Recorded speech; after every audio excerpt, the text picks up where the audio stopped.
जब से बिहार में 1,22,000 नौजवानों को नौकरियां दी गई है, नियुक्तियां की पत्र बांटी गई है, हमें लगता है कि भारतीय जनता पार्टी के तमाम नेताओं के होश उड़ गए और भारतीय जनता पार्टी के लोगों को नैतिक अधिकार नहीं है। जिस प्रकार से इन्होंने ठगने का काम किया है, भारतीय जनता पार्टी के लोग जो छात्रों को, नौजवानों को, युवाओं को, किसानों को, व्यवसायियों को छलने का काम किया, ठगने का काम किया है। बस इनके सामने में गारंटी अगर है तो झूठ का गारंटी है, फरेब का गारंटी है, जुमला का गारंटी है। यूपीएससी के द्वारा शिक्षक नियुक्ति को लेकर फर्स्ट फेज की बहाली खत्म होने के बाद सप्लीमेंट्री रिजल्ट की जिस तरीके से मांग हो रही थी, उसको देखते हुए कल बीते शाम सप्लीमेंट्री रिजल्ट जारी कर दिया गया। आंकड़ा जो है 2773 है और आंकड़ों को लेकर कहीं ना कहीं अब बिहार की सियासत तेज नजर आ रही है। तमाम बीजेपी के नेता हो या फिर अभ्यर्थी हो, वो सवाल उठा रहे हैं। बीजेपी का नेता के द्वारा खासकर कहीं ना कहीं यह साफ कहा जा रहा है कि जिस तरीके से सप्लीमेंट्री रिजल्ट निकाला गया है, इसमें काफी कहीं ना कहीं गड़बड़ी है और कह सकते हैं घोटाला है।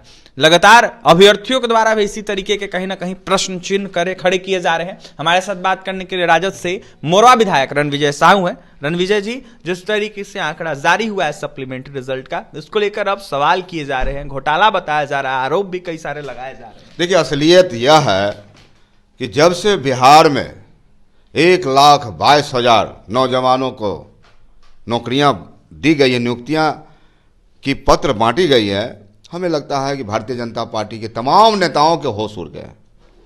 अब होश उनके ठिकाने नहीं है।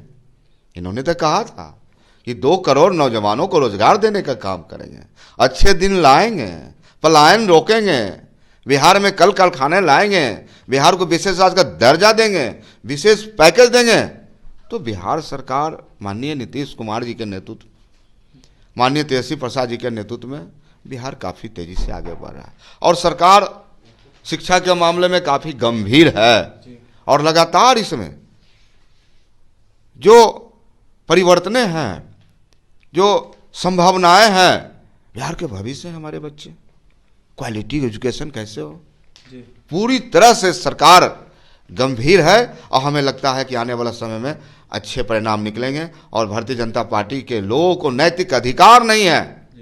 इस प्रकार से इन्होंने ठगने का काम किया है। आंकड़ों का घोटाला बता रहे, कह रहे हैं कि शिक्षक बहाली के नाम पर महागठबंधन सरकार घोटाला कर रही है। अरे पूरे देश में बिहार की तारीफ हो रही है जी।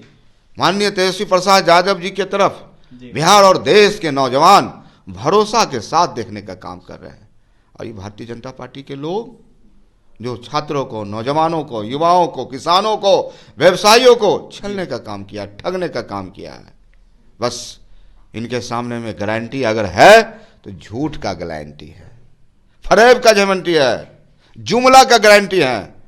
अब यह बिहार है, बिहार जो तय करता है, देश वही राह पर चल पाता है। अच्छा, ये 1,20,000 से ऊपर कहा जा रहा था कि बहाली हुई है। ऐसे में कहा जा रहा है कि 90,000 जो है शिक्षक ज्वाइन कर पाए हैं, पेपर के माध्यम से हो या फिर अनेक जगहों पर खबरें भी चल रही है। अभ्यर्थियों के द्वारा भी आरोप लगाया जा रहा है कि 30,000 लमसम पद खाली रह गए थे। कहा जा रहा था कि 30,000 पदों पर सप्लीमेंट्री रिजल्ट आएगा, लेकिन देखा जाए तो 2773 पद पे ही आया। ऐसा क्यों? देखिए, ये प्रणाली है, व्यवस्थाएं हैं, सिस्टम है। हमें लगता है कि बिहार पब्लिक सर्विस कमीशन के द्वारा जो ये एग्ज़ाम हुआ और एग्ज़ाम में जो बच्चे सेलेक्ट करके आए, जिनमें प्रतिभा है, वो बच्चे जब कम्पीट करके आए हैं तो लगातार नियुक्तियां की प्रक्रिया चल रही है। हम मानते हैं कई जगह ऐसे हैं जो छात्र ज्वाइन नहीं किए हैं। हो सकता है जो शिक्षकें हैं कहीं बीमार होंगे, कहीं अन्य लाचार होंगे। तो हमें लगता है कि सरकार पूरी तरह से गंभीर है और शिक्षा की व्यवस्था को और मूलचूल परिवर्तन लाने के लिए संकल्पित है और हमें लगता है आने वाला 2024 में जो बिहार के लोगों ने सपना देखा है, बिहार के लोगों ने जो तय किया है कि इस देश से, इस बिहार से भाजपा को भगाना है और इस बिहार और देश को बचाना है। रणविजय साहू जी, जो बचा हुआ सीट बचेगा तो उस पर बहाली अभ्यर्थियों की करवाई जाएगी जो फर्स्ट फेज में एग्जाम दिए? निश्चित तौर पे ये सरकार का ये तो पॉलिसी है। बिहार पब्लिक सर्विस कमीशन के माध्यम से जो नियुक्तियां हो रही हैं, लगातार हो रही है और भारतीय जनता पार्टी के नेताओं का कहने के लिए तो कुछ है नहीं। और बढ़ा के सप्लीमेंट्री रिजल्ट जारी हो सकता है। निश्चित तौर पे सरकार का ध्यान है और पूरी तरह से सरकार गंभीर है। देखिए, सरकार का ध्यान है और सरकार पूरी तरीके से गंभीर है। ऐसे में राजद से मोरवा विधायक रणविजय साहू तो यह साफ कहते हुए नजर आ रहे थे कि लगातार कहीं ना कहीं बहाली की जा रही है और उसको देखते हुए जो सप्लीमेंट्री रिजल्ट का आंकड़ा जारी हुआ है, इसको देखते हुए कहीं ना कहीं आने वाले दिनों में और कहीं ना कहीं आंकड़ा जारी हो सकता है। ऐसे में क्या कुछ कहते राजद विधायक रणविजय साहू आपने सुना है। बीजेपी पर जमकर निशाना साध रहे थे और भी तमाम खबरों के लिए NBC 24 के साथ बने रहे। पटना से सहयोगी अमित के साथ अभिषेक की रिपोर्ट।